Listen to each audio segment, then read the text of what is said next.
several months ago, a lawsuit was filed by Washington, D.C. and Maryland against Mr. Trump over his business conflicts, as he is alleged to have violated the Emoluments Clause. About a week ago, a summons was sent to the president himself at 1600 Pennsylvania Avenue, notifying him that he was headed for court. Trump, of course, challenged the lawsuit, and on Wednesday, a federal judge ruled that the case against him may continue. According to WAMU 88.5, the attorneys general for both states argue in a lawsuit that Trump is violating the Emoluments Clause of the U.S. Constitution, which in part bans public officials from receiving gifts and payments from foreign governments without approval from Congress. However, the judge did issue some requirements. According to the New York Times, a lawsuit accusing President Trump of violating the Constitution by refusing to divorce himself from his businesses cleared a critical hurdle Wednesday when a federal judge in Maryland refused the Justice Department's plea to dismiss it. The decision could allow the plaintiffs to scrutinize the Trump Organization's financial records for payments from foreign entities and others possibly seeking to influence the White House.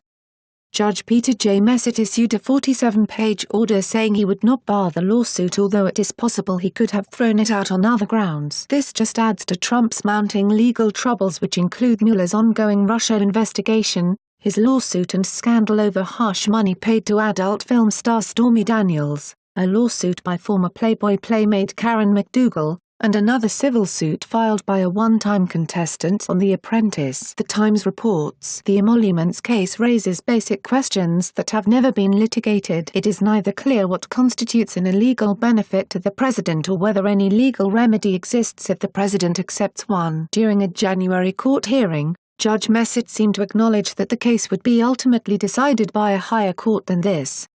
Regardless of what happens in the end, this case is a significant step in the quest of the plaintiffs to show that the president crossed a constitutional line. The judge gave his opinion, saying that they had legal standing to challenge the actions of the president with respect to the Trump International Hotel and its appurtenances in Washington, D.C., as well as the Trump Organization with respect to them.